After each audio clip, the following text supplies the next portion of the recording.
नेताजी राम मंदिर का जो प्रकरण चल रहा है, इसमें आपका क्या नजरिया है? देखिए, राम मंदिर पर मैं कई बार बोल चुका हूं और मैंने कल ही बोला था कि मैं पहला व्यक्ति हूं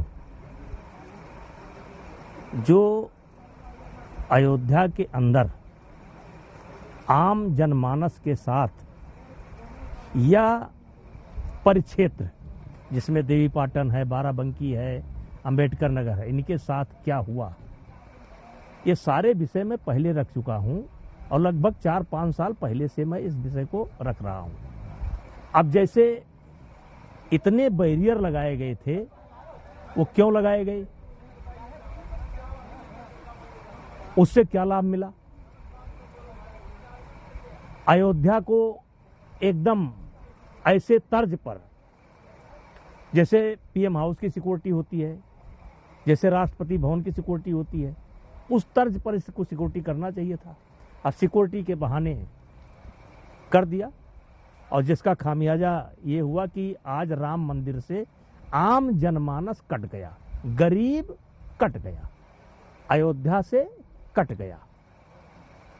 और रहा सवाल जो मैंने भ्रष्टाचार के बारे में बोला था, मैं तब बोला था जब किसी ने नहीं बोला था, तब मैंने बोला था। आज भी अयोध्या के अंदर बैरियर लगे हुए हैं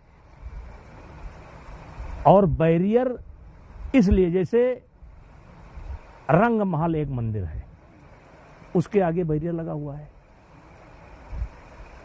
जबकि वो बैरियर दूसरी जगह पर जा सकता है, लेकिन नहीं, रंग महल मुझको लेना है। जब ले नहीं पाएंगे, बात बहुत दूर तक जा चुकी है, लेकिन और ये सब किसी के इशारे पर हो रहा था। अब जांच हो रही है, अपना काम लोग करेंगे, कर रहे हैं। अब जब जांच पूरी हो जाएगी तब मैं एक बार फिर बोलूंगा कि जांच सही हुई कि गलत हुई है। इसलिए अभी मेरा कोई बोलना नहीं बनता है, क्योंकि मैं अयोध्या के रग रग से वाकिफ हूं, गली गली से वाकिफ हूं, एक एक मुद्दे से वाकिफ हूं। और मैं तो तब से आवाज उठा रहा हूं, 5 साल से, 6 साल से, 4 साल से प्रशासन में से सबसे गुहार कर रहा हूं कि भाई ये ठीक नहीं हो रहा है। तो अब जांच चल रही है, तो जांच में हमें बोलने का कोई राइट नहीं है। जिस तरीके से जब जांच पूरी हो जाएगी तब मैं फिर बोलूंगा कि जांच सही हुई है कि गलत हुई है, तब मैं बोलूंगा। अभी मेरा बोलना कोई बनता नहीं है। अच्छा नेताजी, जैसे आज के डेट में जो कैसी व्यवस्थाएं होनी चाहिए, आप क्या चाहते हैं कि वहां ऐसा हो कि पारदर्शिता रहे और सब चीज हो? जैसे पार्लियामेंट की सिक्योरिटी होती है, जैसे राष्ट्रपति भवन की सिक्योरिटी होती है, जैसे पीएम हाउस की सिक्योरिटी होती है, उस तरीके से वहां सिक्योरिटी होनी चाहिए।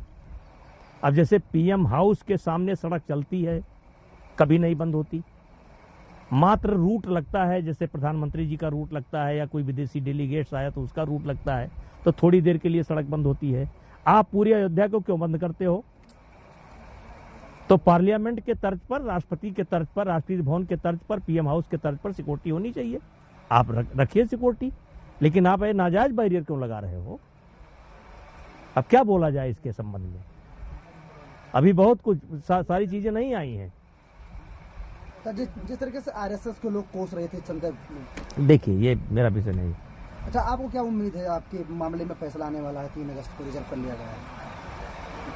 3 अगस्त को मेरा जजमेंट रिजर्व हुआ, यानी जो लीगल प्रोसीजर होता है वो सारी चीजें पूरी हो गई। और मैंने पहले कहा था कि अगर ये प्रकरण सत्य पाया जाएगा तो मैं फांसी पर लटकूंगा। मैं आज भी उस बात पर कायम हूं। ये श्रीमान जी लोग ना तो समय बता पा रहे हैं, ना तो सन बता पा रहे हैं, ना तो जगह बता पा रहे हैं।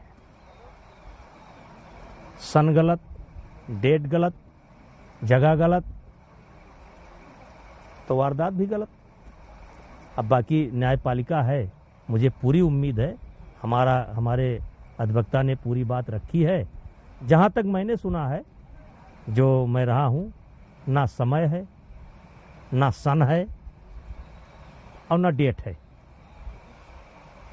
तो आप बरी हो जाएंगे। अब ये बात तो क्या माना जाए नेताजी? अब ये नहीं ये ऐसा नहीं अगर मान लीजिए कोर्ट से आप बरी होते हैं तो जिन लोगों ने इतना बड़ा षड्यंत्र किया ये नहीं है, कुछ आप ये बस विषय समाप्त हो गया। राष्ट्रीय अध्यक्ष पहली बार लखनऊ आए थे, तो क्या दरगाह में जिस तरीके से अब उठने लगा है अब आप लोग आप दरगाह ज्यादा में चंदा- अब आप ज्यादा कर रहे हो, ज्यादा कर रहे हो। एक बात आ गई ज्यादा कर रहे हो, बस वही बता दिए ना, जगह सही है ना। पूरी बात एक में पूरे दो कन्या ज्यादा हुई हाँ वो 17 चलिए उनको भी बता